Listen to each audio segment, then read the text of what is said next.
የሽመና መንገድ ከተሰኘው የታገሱ ጌትነት ገበየው መጽሐፍ የተወሰደ።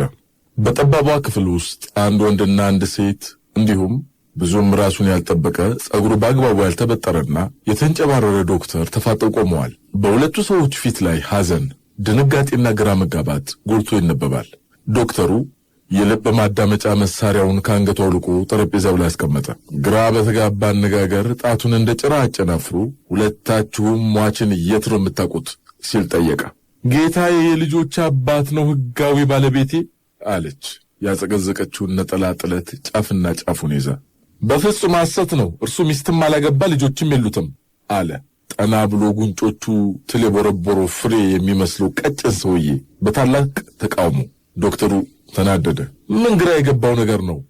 እርሷ የልጆች አባት ነው እያለች ነው፣ እርሱ ደግሞ በፍጹም ይላሉ። ይሄ ሰው ደግሞ ያገባም ያላገባም መሆን የሚችል ሰው አይደለም። ዶክተር፣ እኔ ከሟች ጋር ለ5 ዓመት ያህል ከአንድ ላይ ኖረናል። ከ10 ዓመት በላይ በጋራ የውሃ ጉድጓድ ቁፋሮ ላይ ተሰማርተን ሰርተናል። በዚህም ምክንያት ባለን የጠበቀ ወዳጅነት ሳቢያ ያለኝን ፍቅር አልሸሽገውም፣ እርሱም ያለውን ገበና አልሸሽገኝም። ስለሆነም ይቺ ሴት የእርሱ የሕግ ሚስቱ ብትሆን ከኔ የቀረበ ጓደኛ የለውምና ላውቅ የምችለው እኔ ብቻ ነበሩ። ይሄ እንኳን ሊታመን የሚችል ጉዳይ አይደለም፣ እንኳን ጓደኛ። አይስሙት ጌታዬ፣ ይሄ ሰው የሚለፈልፈው በጤናው አይመስለኝም። ይመኑኝ፣ ሕጋዊ ባሌ ነው፣ መንግስት ያወቀው የሕግ ባሌ። አንድ ነገር እንዳስታወሰች ወደ ብብቷ በፍጥነት ገባች። ይኸውልዎት፣ ይመልከቱ። ከብብቷ ስር ካወጣችው ጥቁር አነስተኛ ቦርሳ ውስጥ የአንድ ወንድና ሴት ባለ ጥቁርና ነጭ ፎቶግራፍ ለዶክተሩ ሰጠችው። ዶክተር አይመኗት፣ ይቺ ሰው መልቲ ናት። ዶክተሩ ፎቶግራፉን አተኩሮ እየተመለከተ በትክክል በሁለታቸው መካከል የተሻለ ቅርበት እንደነበረ ያስታውቃል አለ።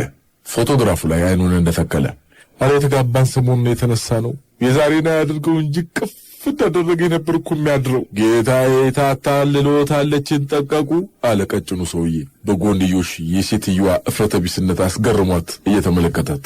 ወይኔ ባሌ፣ እኔ ዝርግት፣ እኔ ክት፣ እኔ ውድቅ፣ እኔ ዘፍልበልልህ የልጆች አባት።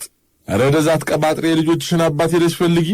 ሴትዮዋ በቀጭኑ ሰውዬ ላይ አፈጠጠችበትና ተመልሳ ወደ ለቅሶ አገባች።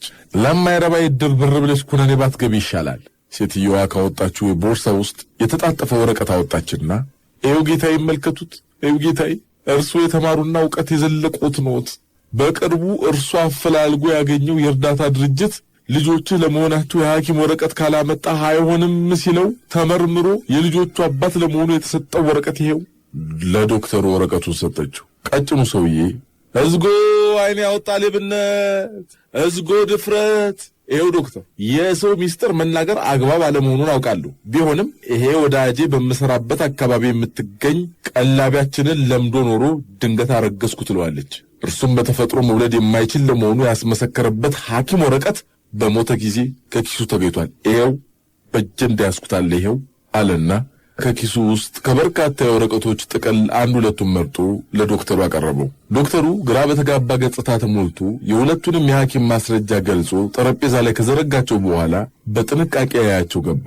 ወደ መጨረሻ ላይ አናቱን በድንጋይ እንደተመታ ሁሉ ድንዘዝ ብሎ ቀረ። በሁለቱም ወረቀቶች ግርጌ የተፈረመው ፊርማም ሆነ የተረጋገጠው የስም ቲተር በትክክል የእርሱ ነበር። እንደገና ሁለቱንም ወረቀቶች ከላይ አንስቶ አነበባቸው። ትዝ አለው። ሁለቱንም ደብዳቤዎች በደላሎች አማካኝነት ጥቂት ፍራንክ ተቀብሎ ግሮሰሪ ውስጥ ባንኩን አስደግፎ የፈረመባቸው ወረቀቶች ነበሩ። የቅሌት መጨረሻ ይሏል ይሄ ነው። ብዙ ጊዜ አንድ ነገር እናነሳና የሚገርመንን ሊሆን ይችላል ወይም ሌላ ነገር አንድ ሰሞን ብቻ አውርተን እንተዋለን። እስኪ አንድ ሰሞን አውርተን ከተብናቸው ሐሳቦች አንዱን ዛሬ ላስታውሳችሁ። ሀብታሙ ስዩም ጸሐፊው ነው። ያችን ልጅ ጠጣናት ርዕሱ። ደቡብ አፍሪካ በሚባል ሀገር በዛች ልጅ ደቡብ ክፍል በኩል ጉር ተሰራን። ኢትዮጵያውያን አትሌቲክስ ከሚለው ቃል በመቀጠል የሚያስጠራት ላይቭ ሲክስ የሚለው እንደሆነም ታወቀ። መጀመሪያ ጉድ ተባለ፣ በኋላ ቬሪ ጉድ የሚሉ መጡ። ያች ልጅ ከሴራሊዮናዊ ጋር አንሶላ ተጋፈፈች። 9 ወር ሳይሞላው በመላ ኢትዮጵያ ክርክር ወለደች። ከክርክሮቹ ሁሉ ግን የጦፈው በዚህ ድራፍት ቤት በዚህ ጠረጴዛ ላይ እየተደረገ ያለው ሳይሆን አይቀርም። እላኛው ሞገሴ ስሜት አልባው ይጋረድ ሙዚቀኛው ቀረሮና እኔ ባለንበት ጥግ ላይ በሰላም እየጠጣን ነበር። እንደምታውቁት ወዝ አልባ ሙዚቀኛ ጭር ሲል አይወድም። ሙዚቃው የነሳን ሰላም ሳያንስ ቀረሮ ራሱ ብጥብጥ አስነስቶ ቁጭ አለ። በነገራችን ላይ ልጅቱን በማስመልከት ነጠላ ዜማ እየጨረስኩ ነው። እንዴ ልማዱ ነው። ግን ምንም ነገር ይፈጠር ነጠላ ዜማ ሰርቶ ወደ ኢቲቪ ይሮጣል። በብዙ ነገሮች ላይ ነጠላ ዜማ ሰርቷል። የእናቱ ነጠላ ጫማ የጠፋበት ቀን ላይ ሁሉ ነጠላ ዜማ ሰርቷል። ለብዙ ጊዜያት ሙዚቃ አትችልም እያልን ልናተርፈው ሞክረን ስልችት ሲለን ግን በነጥላውን ዘመን ተፈጥረ ቢሆን ኖሮ የጥላውንን ጥላ ትሆን ነበር እያልን በጫጫታ ልመለስ ያለንን በጭብጨባ ልንገድለው ወሰነን። ሞገሴ ብቻ ነው የማይታገሰው። አንተ የዜማው እኮ ከሙሉ ቀን መለሰ ሰውነቱ የተወሰደ ነው አረፈር ይለዋል። ሁለታችን ከንፈራችንን በመጠጫው ላይ መርገን ዝም አልነው። ዝምታችንን ከይሁንታ እኩል አድርጎ በሙሉ ቀን ዜማ ላይ በጎዶሎ ቃል የመጡለትን ግጥሞች ጨምሮ ያንቆረቁር ጀመር። ጣይቱን እያሰብኩ ኮራ ነበረ፣ ተዋቡን እያሰብኩ ኮራ ነበረ፣ እሷ እፈጠር ብላ አንጀት ያረረ ሰውነቷ ቲቸር ነኝ ማለቷ አይልም። ሂደህ ዝጋ አንተ። ለምን በቃ ዝጋ፣ በእናትህ አንተ ዝጋ እስቲ። ውይ ሞገሴም አንባረቀበት። እንዴት ነው አለ ቀረሩ በጉጉት። ምኑ? ግጥሙ በጣም አሳፋሪ ነው። ግጥምን ሰምቶ በቦክስ ሊገጥም የሚመጣ ብዙ ሰው ሊኖር ስለሚችል እኔ ልምከርህ፣ የጸጋዬን ግጥሞች እያነበብክ በጸጋ ብትኖር ይሻልሃል። አወይ መቃጠል! በእውነቱ ለመናገር እኮ በዚች ልጅ የተነሳ ሀገራችን ተደፍራለች። ሞገሴ በድራፍት ጥዋ ጠረጴዛውን ወቀረው። በሞገሴ አነጋገር መሰረት ኢትዮጵያ የምትገኘው ከምድር ወገብ በላይ ሳትሆን ከዛች ልጅ ወገብ በታች ነው። ምን አናደደው? ሞገሴ ንግግሩን ከመቀጠሉ በፊት በላዩ ላይ የወደቀውን የጉም ቁራሽ የመሰለ ጋቢ አስተካከለ። ድራፍት ቤቱ ሞቃት ነው። ሰለሞን ሞገሴ ጋቢ ደረበ ብሎ መጠየቅ ይቻላል። ሞገሴ ጋቢ የሚለብሰው ጋቢ የኢትዮጵያዊነት ምልክት ነው ብሎ ስለሚያምን ነው። እንደ ሞገሴ ከሆነ ዝሆን በኩምቢው ኢትዮጵያዊ በጋቢው ይታወቃል። ይህ ጋቢ የሞገሴ ሻኛ ይመስል ከሞገሴ ትከሻ ላይ ወርዶ አያውቅም። እንደ ሞገሴ ዜጎች ባህላቸውን፣ ሚስቶች ባሎቻቸውን ቢያከብሩ ኑሮ የት በደረስን። ሞገሴ የሀገሩን ወግ ለመጠበቅ ባለው ቁርጠኝነት መሰረት ድራፍት እንኳን የሚጠጣው ፈረንጅ በሰራው መጠጫ ሳይሆን አንጥረኛ በሰራው ዋንጫ ነው። በዋንጫው ውስጥ ያለው መጠጥ ኮማሪ የጠመቀችው ጠላ ሳይሆን ፈረንጅ የበረዘውን አተላ መሆኑን ግን አስቦት አያውቅም። እንደው ግን ለምን ብላ ይህን አጠያፊ ነገር ፈጸመች? ምክንያቱ ከሁለት አይዘልም። ጋረድ ነው ድንገት ፊቸሪንግ የገባው። ይኸውልህ ልጅቱ ከዛ አፍሪካዊ ጋር በግላጭ ለመገናኘት ያሰበችው በሁለት ምክንያት ነው። ገባ? የመጀመሪያው ከአፍሪካውያን ጋር ያለንን ግንኙነት ከሐሳባዊ አንድነት ወደ ስጋዊ አንድነት ለማምጣት አስባ ነው። ገባ? ሁለተኛውን ግን እስካሁን ድረስ አላወቁትም። አሳፍራናለች። አዎ 80 ሚሊዮን ሕዝብ የተፈጠረበትን ሚስጥር በአደባባይ አሳይታ አሳፍራናለች። ትናንት መንገድ ላይ ያገኘሁት ጎብኚ አለባበሴን አይቶ ብዙ ነገር ጠየቀኝ። አጠያየቁ ባህል ሚኒስቴር በአዋጅ ፈርሶ እኔ ባህል ሚኒስቴር እንደሆንኩ አይነት ነው። ኢትዮጵያውያን የምታዘወትሩት ባህላዊ የምግብ አይነት ምንድን ነው አለኝ። የምናዘወትረው ባህላዊ ምግብ ጾም የተባለውን ነው አልኩት። የምታዘወትሩት ባህላዊ ሙዚቃ ምንድን ነው አለኝ። የምናዘወትረው ባህላዊ ሙዚቃ ተውቻለ ሆዴ የሚለውን ነው አልኩት። በስተመጨረሻ ስለ ባህላዊ ስፖርታችን ሲጠይቅ የተፋረስን ተወዳጁ ባህላዊ ስፖርት ምንድን ነው አለኝ። ትግል አልኩት። ትግል ማለት እንደ ቢግ ብራዘር አፍሪካው አልጋ ላይ ነው ወይ አለኝ። በጥፊ ልለው ነበር፣ ተውኩት። አናደደኝ። በባህላችን ላይ በመሳለቁ ምክንያት ከባህላዊ የመደብደቢያ መንገዶች መካከል አንዱን ልተገብርበት በቃ ልነርተው እንደው ዘግል አረገው ላስመርጠው ነበር ማለት በክርኔ ሰብቄ ልጣለ የሆነ ወይስ ባይበሉ ባላዋልቅ የሆነ ወይስ በካልቹ ላንሳ የሆነ እያልኩ ብዙ ካሰብኩ በኋላ ይህን የኢትዮጵያ ባህላዊ ልብስ ለብሼ ይህንን ባደርግ ኢትዮጵያ ትሰደባለች ብዬ በመስጋት የህንዶችን ባህላዊ ልብስ እስክዋስ ድረስ ቀን ቆርጬ ሳልነካው ተውኩት። ነገሩ አይፈረድበትም። ዓለም ትንሽ ናሙና አይታ ብዙ ደምዳሚ ነች። በቢንላደን ሰበብ ፂማምሶ ትፈራለች። በደብሊው ቡሽ ሰበብ የነዳጅ ጀሪካኗን ሳይቀር ትደብቃለች። በዚያች ልጅ ሰበብ ኢትዮጵያ የፕሌይቦይ ሀገር ሆናለች። እኔ ግን የሀገሬም ያንተም ያዙ ይልቀቁኝ ማለት በፍጹም አልተዋጠልኝም። ጋረድ የድራፍቱን አረፋ ካፉ ላይ ባይበሉባው ጠረገ። አንተ እንኳን ነገር እህል ራሱ መች ይዋጥልሃል? ውሃው ብቻ ይኖርልህ አንተ። ይህች ልጅ አውቃ የሚሆን ሳታውቅ ይህን ነገር አደረገች። ሆኖም ግን ሀገራችን ኢትዮጵያ በዚች ልጅ ጭን ውስጥ ትገኝ ይመስል በእሷ ሰበብ ሀገራችን ተደፍራለች ማለት አግባብነት የለውም። በእርግጥ ያደረገችው ነገር ውግዘት ሊያስፈልገው ይችል ይሆናል። ሀገሬውን ላየ ግን ጉዳዩ ከውግዘት አልፎ ውግረት ሊያመጣ እንደሚችል ያስጠረጥራል። ወጣት ናት እኮ እንዴ! የወጣት የቅርብ ጓደኛው ደግሞ ሰይጣን ነው፣ ታውቁታላችሁ። አሁን እያደረግን ያለ ነው እሷን ከማሳቀቅ አልፎ ሰይጣንን እንደሚያስፈነድቅ አይነት መሆን የለበትም። እንግዲህ ምን ይደረግ? ፈርዶባታል። በቃ ያደረገችው ነገር በእርግጥ አሳፋሪ ነው። የቺቺኒያ ሰዎች ፈጣሪ እያያችሁ የሚያደርጉትን እሷ ካሜራ እያያት አድርገዋለች። አሳፋሪ ነው። እሺ አሁን በተነጋገራችሁበት ላይ አዲስ የነጠላ ዜማ ሀሳብ መጥቶልኛል። ወይኔ ጉዴ! ወይ ነጠላ ዜማ! አንተ እስቲ ዝም በል። ወይ ነጠላ ዜማ ትበል እንዴ አንተ! ውሎሽ አለበት እንዴ ነጠላ ዜማ? ፈቃደኝነታችንን ሳይጠይቅ እየሰደብነው የቴዎድሮስ አፍሮን ጃ አስተሰር ያለን ዜማ ክፉኛ ተዳፍሮ ማቀንቀን ጀመረ። ግርማዊነታቸው ቢኖሩልን ኖሮ ስቅላት ነበረ ቦሌ ላይ ዘንድሮ መስቀል አንተን ነበር። አንተ ዝጋ እስቲ። ኧረ ዝጋፈር! ምን ነው ግጥሙን አልወስደዳችሁትም? ኧረ ሞት ይሻልሃል። ሞት ይግጠምህ አንተን። እኔ አንተም በሆኑሮ የኔ መሰለ ግጥም ከምገጥም ይልቅ በርና መስኮት መግጠም መማር ነበር። ቀረሮ ወደኛ ዞረ። አሪፍ አይደል እንዴ? በማርያም አሪፍ ነው በሉኝ። በጣም አሪፍ ነው፣ ምርጥ። ለሌላ ሙዚቀኛ እንዳታሳይሽ እንዴ። የዘንድሮ ሙዚቀኛ ሞላጫ ሌባ ነው። ይሰርቃል። ሞገሴ አምስተኛውን ድራፍት በዘመራ ጠላ ወግ እፍፍ ብሎ ከተጎነጨ በኋላ ወደ ቁጭቱ ተመለሰ። ቪዲዮውን ሳስተውለው ግን ልጅቱ ሰይጣን ያሳሳታት አትመስልም። ምናልባት ሰይጣኑን አሳስተው እንደሆነ ለማጣራት ሞክራለሁ። ቪዲዮ ምን ያህል በምዕራባውያኑ ስውር ድንዛዜ ውስጥ መሆናችንን አመላካች ነው። ይሄን ለማለት የቻልኩት ልጅቱ ስትንቀሳቀስ የነበረው እንደ ኢትዮጵያዊ ያለመሆኑን ካስተዋልኩ በኋላ ነው። ኢትዮጵያዊ ሴቶች አውልቂ አታውልቂ፣ በእናትሽ ስሞትልሽ ስቀበርልሽ አውልቂ አታውልቂ እነዚህ አይነት እሰጥ አገባ እኮ ያውቁበታል። አንዲትን የኢትዮጵያዊ ሴት መቀነቷን ከማስፈታት አንድን እስራኤላዊ ወታደር ትጥቅ ማስፈታት እኮ ይቀላል። ኧረ በእናትህ አፍራለሁ። ኧረ በእናትህ እኔ እኮ በቃ ማለት ስንት ጉዳለሁ። የምዕራባውያኑ ተጽዕኖ ግን ነውርን፣ ስልጡንነት፣ ክልክልን መጣስ ዘመናዊነት እያስመሰለው ብዙ ነገራችንን አበላሽቶት ቁጭ አለ። እነሱ ሁሉ ነገር ግልጽ አድርገው የገቡበትን ጦስ እኛም እንድንቀበለው የሳቡን ነው። ወትሮም ክፉ ወዳጅ ጠባዩ ይሄ ነው። አብረን እንጠውልግ እንጂ አብረን እንጽደቅ የለ። ይጋረድ ጥብቅናውን ቀጠለ። በልጅቱ እኮ መፍረድ ትክክል አይደለም እንዴ። ሁላችንም እኮ የውስልትና ልጆች ነን። ያቺ ልጅ ያደረገችው ከ1000 ዓመታት በፊት ማክዳና ሰለሞን ያደረጉትን ነው። ለየት የሚያደርገው ንጉሥ ሰለሞን ጠቢብ ሲሆን፣ ይሄኛው ግን አሁን ይሄኛው ልጅ ግን አብራት የተኛው ቦልት ነው። ቧልት ግን ጠርብ መሆኑ ነው። እዚህ ጋር ከፍተኛ የሆነ ተቃውሞ አለኝ። ሞገስ ያመረረ። እኔም እዚህ ላይ ነጠላ ዜማ አለኝ። አረ ወይኔ ነጠላ ዜማ ደገመው። አረ ጠጣ የፈለግ ውስኪ ልጋብስ። ነጠላ ዜማ ብቻ የሚለውን ተወኝ አንተ። ሞገስ የኢትዮጵያን ታሪክ ይጋረድ የኢትዮጵያውያንን ግምጃ እየገለጠ ክርክሩ ቀጠለ። ከብዙ ድራፍት ከብዙ ክርክር ጋር እየመረረችን እየጣመችን እየረገምናት እያዘንላት ያችን ልጅ ጠጣናት።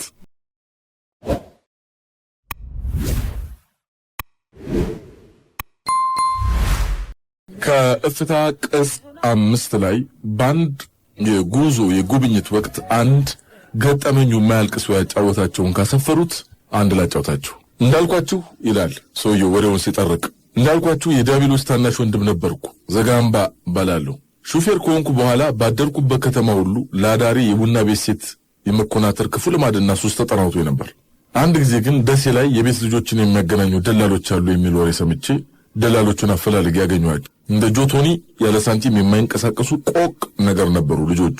በአንድ አፍታ የ5 ሴቶችን ስም አምበል ብለው ሲያበቁ ያሻ ምረጥ አሉኝ። አስቸጋሪ ነው። ሴት ታይታ ትመረጣለች እንጂ እንዴት በስም ብቻ። የሆነ ሆኖ ከቡና ቤት ሴት የቤት ልጆች ይሻላሉ አልኩና ማማረጥ ጀመርኩ። ለምርጫ ከቀረቡልኝ መካከል የሁለቱ ቅጽል ስም ቢጤ ነበር። እነዚህም ስሞች ቻይናና ማራዶና የሚሉ ነበሩ።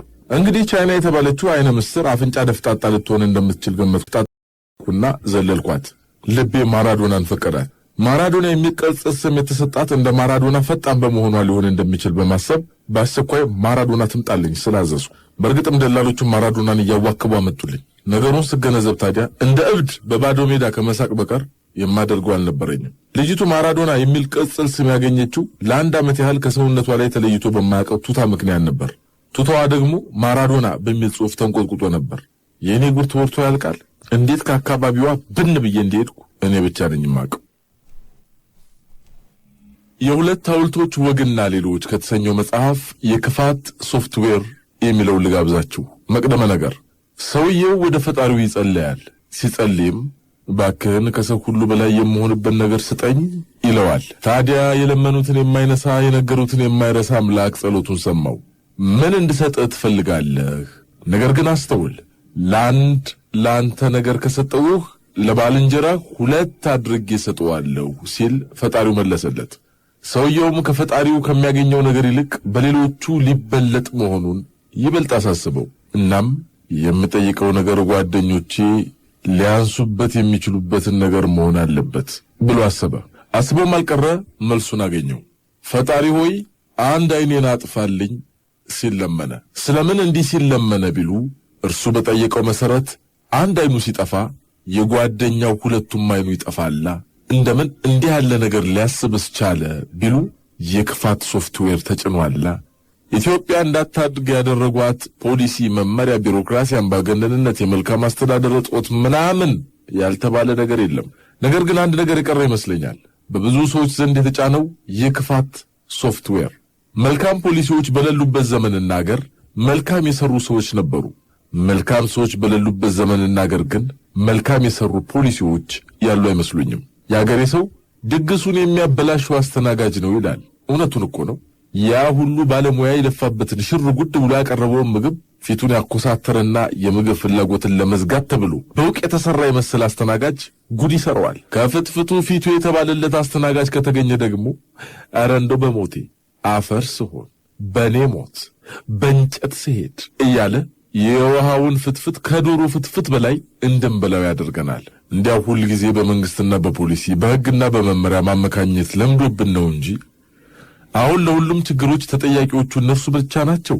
በሰው አእምሮ ውስጥ የተጫነውን የክፋት ሶፍትዌር የሚቀይር ካልመጣ እኮ ፖሊሲና መመሪያ ብቻቸውን አገርን አያሳድጉም። መምህር ካሳዬ ገብረ እግዚአብሔር ኅብረ ብዕር በተሰኘው የመጀመሪያ መጽሐፉ የአንድ ጃፓናዊ ባለበጎ ሕሊና ሰው ታሪክ ያስነብበናል። ሲምፓ ሳጉሃራ ይባላል። በሉታንያ የጃፓን ቆንስላ የነበረ ሰው ነው። ናዚዎች ፖላንድን ሲወሩ አይሁድ የመከራ ገፈታቸውን በመቅመስ ላይ ነበሩ። ከናዚዎች መገራ የሸሹትና አቅም አግኝተው መጓዝ የቻሉ ሉታንያ ውስጥ ተሰበሰቡ። ነገር ግን ጀርመኖች ወደ ሉታንያ ከመጓዝ የሚያግዳቸው ነገር አለመኖሩ የታወቀ ነበር። ይህ ጃፓናዊ ዲፕሎማት ከመከረኞቹ አይሁድ የቀረበለት አንድ ፈታኝ ጥያቄ ነበር። አይሁድ ሕይወታቸው ሊተርፍ የሚችለው ወደ ሩሲያ ከገቡ ብቻ ነው። ወደ ሩሲያ ለመግባት የሚችሉት ደግሞ ከሩሲያ በኋላ የሚሄዱበት አገር መኖሩ ከተረጋገጠ ነው። ስለዚህ ወደ ጃፓን የመግቢያ ቪዛ ስጠን አሉት። ሳጉሃራ የአገሩን መንግስት በጉዳዩ ላይ ጠየቀ። በዚያ ጊዜ ከጀርመን ጋር አፍላ ወዳጅ ከነበረችው ጃፓን የመጣለት መልስ ግን ይሄ ነው የተባለ መድረሻ አገር ለሌላቸው አይሁድ ቪዛ መስጠት አትችልም የሚል ነበር። ይህ ሰውና ባለቤቱ በጉዳዩ ላይ ተወያዩ። እነዚህን ሁሉ ከሞት አፋፍ ላይ ያሉ ሕዝቦችን መርዳት አለብን ብለው ወሰኑ። እናም በራሱ ላይ ፈርዶ ለአይሁዳውያን ቪዛ መስጠት ጀመረ። ቀንና ሌሊት የምግብ ሰዓቱን ጭምር እየተሻማ ቪዛውን ሰራ። የታተመው ቪዛ ቢያልቅበት ቪዛውን በእጁ እያዘጋጀ መስጠት ጀመረ። ለአንድ ወር ያህል ከሰራ በኋላ መስጠትን አቁም የሚል ትዕዛዝ ከቶኪዮ መጣበት። ሳጉሃራ ግን ቀጠለ። በመጨረሻ የሶቪየት ኅብረት መንግስት በሉታንያ የሚገኘውን የጃፓን ቆንስላ እንዲዘጋ አዘዘ።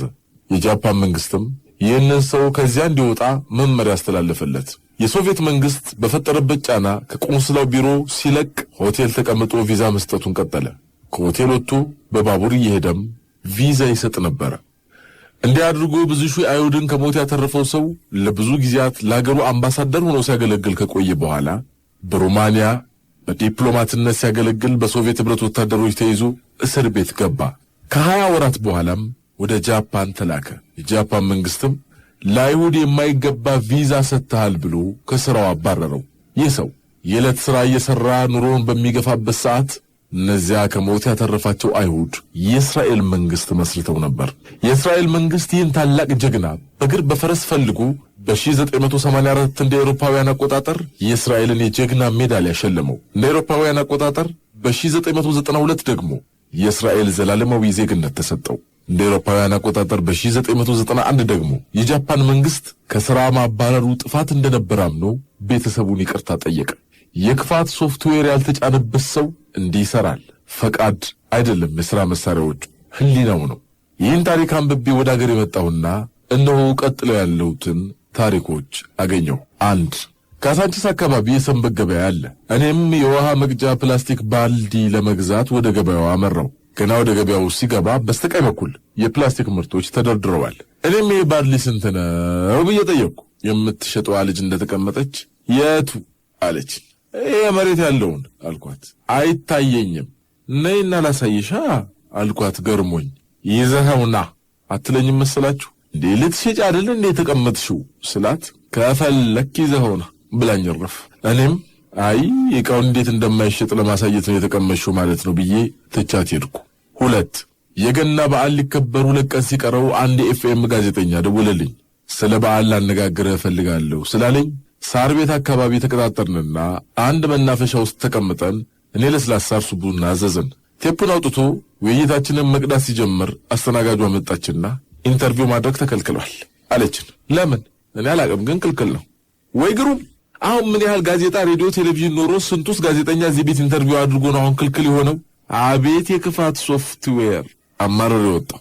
3 ከዚያ ወጣንና ሜክሲኮ አካባቢ ወደሚገኝ ካፍቴሪያ ገባን። ከአስተናጋጆቹ በቀር ሌላ ሰው የለም። ተቀመጠንና ሁለታችንም ለስላሳ አዘዘን። ከዚያ ላስተናጋጇ ኢንተርቪው ለማድረግ ስለሆነ ቲፑን ትንሽ ቀንሽልን ብለን ለመናት።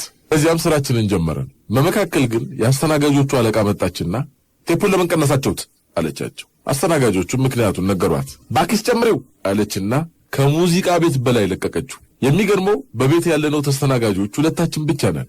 ሌላ ደንበኛ መጥቶ ክፈቱልኝ አላለ። ምን ያደርጋል አሁን እስቲ ብትቀንስ። የክፋት ሶፍትዌሯስ 11 ወደለ ጨዋታ የሆነ መናፈሻ ሄድን። እዚሁ ብሔራዊ አካባቢ ሁለቱን ጠረጴዛ ገጥመን ክብ ሰራንና የደንቡን አዘን መነጋገር ጀመረን። ወዲያው አስተናጋጁ መጣና ይቅርታ ከ6 ሰው በላይ በአንድ ላይ መቀመጥ ክልክል ነው። እንዴ ለዚህ መናፈሻ ስንል የጓደኞቻችንን ቁጥር መቀነስ አለብን ማለት ነው? አልገባኝም። አይፈቀድም ተለያዩ አይልም። እኛ ደግሞ የሚጠበቅብንን ከከፈልን 100 ብንሆንስ ምን አለበት ብለን እምቢ አለን። ከዚያ ክርክር ተጀመረ። በመጨረሻ ሁለቱ ጠረጴዛዎች ትንሽ ከፈት ብለው ሲቀመጡ እኛም 6 እና 5 ሆነን ልንቀመጥ ተስማማንና ነገሩ ተቋጭ። አሁን እስኪ ከ6 በላይ ሆነን መቀመጣችን ምንድነው ችግሩ? ሁለት ጠረጴዛ ላይ 6 ሆነን መቀመጥና በአንድ ገጥመን 12 ሆነን መቀመጥ ምንድነው ልዩነቱ? የክፋት ሶፍትዌር 5 አንድ የሸቀጣሸቀጥ ማከፋፈያ ዘይት ልገዛ ጎራ አልኩ። ሰውየው ወንበር ላይ ተቀምጦ ቀና ብሎ ሳያየኝ እባክህ አቱን ዘይት ስጠኝ አልኩት። ስንት? 1 ለአንድ ብዬ ከመደርደሪያ ላይ አላወርድም እባክህ ሌላ ቦታ ገዛ። አሁን የነጋዴ እንዲህ ሰለፍ ያደረገው የክፋት ሶፍትዌር እንጂ የመንግስት ፖሊሲ እኮ አይደለም። የህንድ ነጋዴ ለአንዲት ሜትር ጨርቅ ክምሩን ሲነደው ቢያይ ምን ይል ነበር? አረ ሌላም ነገሩ ሰምቻለሁኝ እዚህ ጋር እንደው ሀገሩን እንዝለለውና በጫት የታወቀ ሀገር ነው። ጧት ሰውየው ሄዶ እባክህን አምፖል ስጠኝ ይለዋል። የለም እሱ እኮ ለመቃም እየተዘጋጀ ነው። ይኸው ለዚህ ያለ አይደል እንዴ ያየሁት አይደል እንዴ እሱ ላይ የት ላይ ይኸው ይሄን ነው። አዎ ክሽ መሬት ላይ የለም ይድት እንዲያነትም ጉድ አለ። የክፋት ሶፍትዌር የተጫነበት ሰው ዋና መለያዎቹ የበጎ ሕሊና ጦት፣ ምንጊዜም አንድ ነገር እንዴት እንደማይቻል ማሰብ፣ ሰውን ለመርዳት ሳይሆን ከነገር ለመገላገል ብቻ መፈለግ፣ ስንፍናና ልግመኝነት ናቸው። ይህ ሶፍትዌር የተጫነበት አይምሮ ማሰብ፣ መጨነቅ፣ መመራመር አይፈልግም። በተቻለው መጠን 99 የሚቻል ነገር ካለ የማይቻልበትን አንድ ነገር ነው የሚጠቀመው። ከመመሪያዎቹ ሁሉ የሚሸመድደው የመፍቀጃውን ወይም የመተባበሪያውን ሳይሆን የመከልከያውን ነው። 6 ትንሿን ታክሲ በኮንትራት ይዤ ለመሄድ 6 ኪሎ ቆሜያየ ነበር። አንድ ላዳ ታክሲ መጣና እጄን አወዛውዤ አስቆምኩት። እባክህን 4 ኪሎ ድረስ ውሰደኝ ብዬ ነገርኩት። በዋጋ ተከራከረን። በመጨረሻ እሱ 10 ብር እኔ 7 ብር በሚለው ሳንስማማ ቀርተን ተነስቶ ሄደ። የእግዚአብሔር ነገር አንድ የማውቀው ጓደኛ የመኪናውን ይዞ ተገናኘንና ወደ ፈለግኩት ቦታ ሸኘኝ። የአጋጣሚ ነገር ሆኖ ከታክሲ ኋላ ነበር የምንጓዘው። ይገረማችሁና 4 ኪሎ ድረስ ባዶውን የመጣው። አሁን ከባዶ 7 ብር አይሻልም? መደምደሚያ በኮሪያ ጦርነት ጊዜ የኢትዮጵያ ሰራዊት የሰራውን ገድል ማንም ያውቀዋል። በዚያ ጊዜ ሰራዊቱ በሰፈረበት ካምፕ የሰራዊቱን አዛዥ ለማነጋገር አንድ ሚስኪን ኮሪያዊ መጣ። ጠባቂ ወታደሮች አትገባም ክልክል ነው አሉት። ለመነ፣ ተሟገተ። በመጨረሻ ሲያስቸግራቸው ለአዛዡ ነገሩለት። የቁመናውን ነገር ጠይቀው ሚስኪን ነገር መሆኑ ሲገለጥላቸው ማነጋገር እንደማይችሉ ገለጡለት። ያም ሰው ተመለሰ። ከብዙ ጊዜያት በኋላ ጦርነቱ አብቅቶ ሰራዊቱን በክብር ተመለሰ። ታዲያ ኢትዮጵያና ኮሪያ ዲፕሎማሲያዊ ግንኙነት ሊመሰርቱ ፈለጉና እና የጦር አዛዥ አምባሳደር ሆነው ተሾሙ። የኮሪያው ፕሬዝዳንት ግን የአምባሳደሩን ሹመት አልቀበልም አሉ።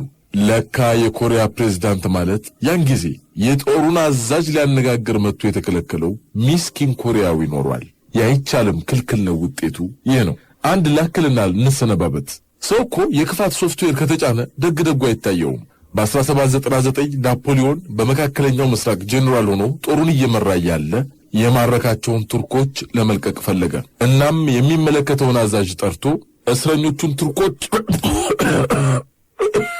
ተናግሮ ሳይጨርስ ምራቁትና ለውና በቃ የማያቋርጥ መሰልሳለ። ናፖሊዮን ሳሉ ሊቆምለት ስላልቻለ እጁን እያወናጨፈ ልቀቃቸው አይነት ምልክት ሰጠው። ያ ወታደር ጨርሳቸው ማለቱ ነው ብሎ ተረጎመና ወደ እስር ቤቱ ተጉዞ 1200 ቱርኮችን ረሸናቸው። አሁን እስኪ ልቀቃቸው ማለቱ ነው ብሎ ቢያስብ ምን ነበረበት? የክፋት ሶፍት ቻው